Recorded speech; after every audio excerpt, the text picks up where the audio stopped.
Hello guys, welcome back to our interbiology classes. We are discussing chapter number 6, chromosomes and DNA.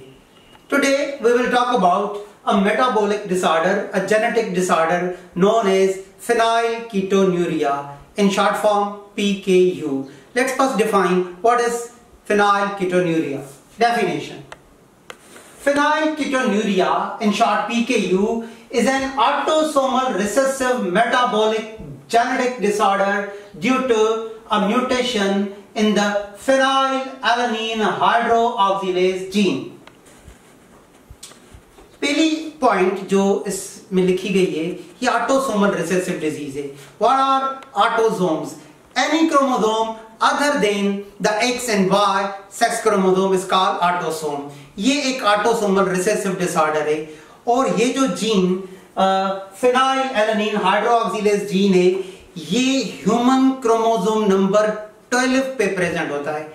ये gene अगर mutate हो जाए तो इससे एक मेटाबॉलिक डिसऑर्डर होता है PKU फेनाइलकीटोन्यूरिया, जिसमें मेटाबॉलिक ब्लॉक होने के बाद एक अमीनो एसिड फेनाइलएलानिन बॉडी में बिल्डअप होना शुरू हो जाता है. Phenylalanine builds up and causes brain damage. Phenylalanine builds up and causes brain damage. हम phenylketonuria पढ़ रहे हैं. इस डिजीज में, इस जेनेटिक मेटाबॉलिक डिसऑर्डर में एक अमीनो एसिड फेनाइलएलानिन बॉडी में बढ़ जाता है, बिल्डअप होना शुरू करता है. उसके बाद नर्व डैमेज होते हैं और ब्रेन की फंक्शनिंग भी अफेक्टेड होती है. तो इस मेटाबॉलिज्म को, फेनाइलएलानिन मेटाबॉलिज्म को थोड़ा डिस्कस करेंगे इस डिजीज के हवाले से. Now what is phenylalanine? It is essential amino acid. ये एक essential amino acid है जो कि प्रोटीन फूड्स में पाया जाता है. Having formula C9H11NO2. This is an essential amino acid present in protein foods. Phenylalanine एक essential amino acid है जो कि प्रोटीन के फूड्स में पाया जाता है. It is present in meat. It is present in fish. It is present in poultry and it is present in peas. Protein के फूड्स में ये अमीनो एसिड पाया जाता है. इस फेनाइलएलानिन को एक एंजाइम कन्वर्ट करती है दूसरे अमीनो एसिड टायरोसिन में. Ca.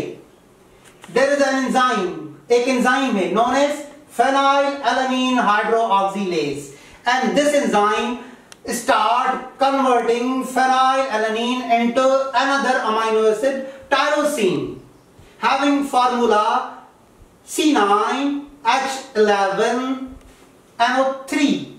तो ये एंजाइम फेनाइलएलानिन को कन्वर्ट कर रहा है टायरोसिन में. And remember, this enzyme is encoded by chromosome number 12. इस एंजाइम को कोड कर रहा है क्रोमोसोम नंबर 12 और ये एंजाइम फेनाइलएलानिन को कन्वर्ट कर रहा है टायरोसिन में. उसके बाद ये टायरोसिन एक न्यूरोट्रांसमीटर में कन्वर्ट होगा. आपने पढ़ा होगा dopamine. Now this tyrosine is converted into a neurotransmitter dopamine having formula C8H11NO2, और टायरोसिन को भी एक एंजाइम कन्वर्ट करता है डोपामाइन में, and that enzyme is tyrosine hydroxylase. पहले फेनाइलएलानिन टायरोसिन में कन्वर्ट हुआ, उसके बाद टायरोसिन एक न्यूरोट्रांसमीटर डोपामाइन में कन्वर्ट हुआ और ये डोपामाइन ब्रेन की फंक्शनिंग को कंट्रोल करता है, मेंटेन करता है. Now this neurotransmitter controls brain development and brain functioning. तो ये शॉर्ट मेटाबॉलिक पाथवे हमने थोड़ा इसके हवाले से पढ़ा अभी. तो देखें, अगर ये एंजाइम को बनाने वाला जीन म्यूटेट हो जाए, that enzyme will not be formed, और जैसा कि मैंने कहा this enzyme is coded by human chromosome number 12. Now the genetics of phenylketonuria. अब हम थोड़ी इसकी जेनेटिक्स पढ़ेंगे.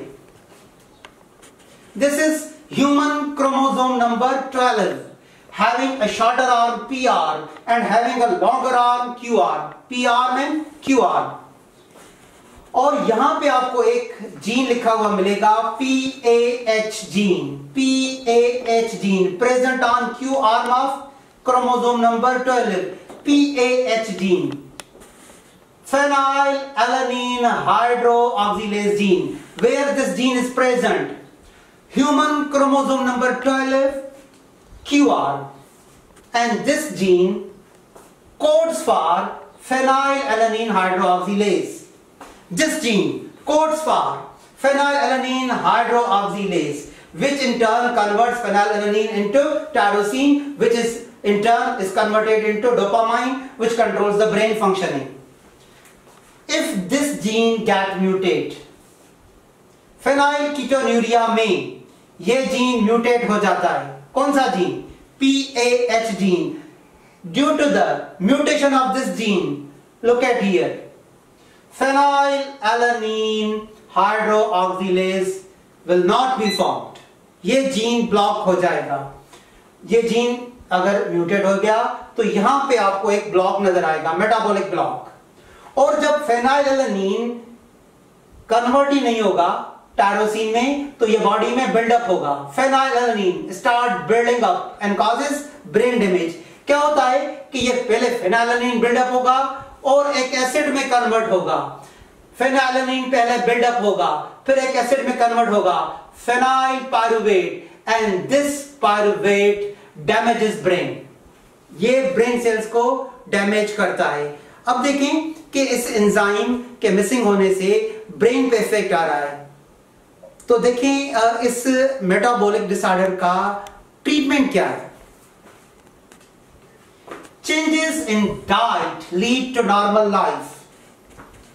Changes in diet lead to normal life. जैसा कि इन पेशेंट्स में फेनाइलैलेनिन ज्यादा हो जाता है, उसके बाद ये एसिड बढ़ जाता है फेनाइल पायरुवेट, और ब्रेन के सेल्स डैमेज होते हैं, तो इनको लो प्रोटीन डाइट के लिए डॉक्टर्स एडवाइस करते हैं, जिसमें क्योंकि इनके बॉडी में फेनाइलैलेनिन ज्यादा बढ़ा हुआ है और ज्यादा ना बढ़े. और इन पेशेंट्स के लिए टैबलेट्स भी अवेलेबल है. सी Avanil tablets contain all essential amino acid except phenylalanine. तो मेडिसिन भी अवेलेबल है एवोनिल टैबलेट्स, जिसमें दूसरे एसेंशियल अमीनो एसिड्स तो प्रेजेंट होते हैं लेकिन फेनाइलैलेनिन नहीं होता. तो डाइट कंट्रोल से और कुछ मेडिसिन से इनकी लाइफ की क्वालिटी इंप्रूव होती है. That's all about the phenylketonuria. Thank you.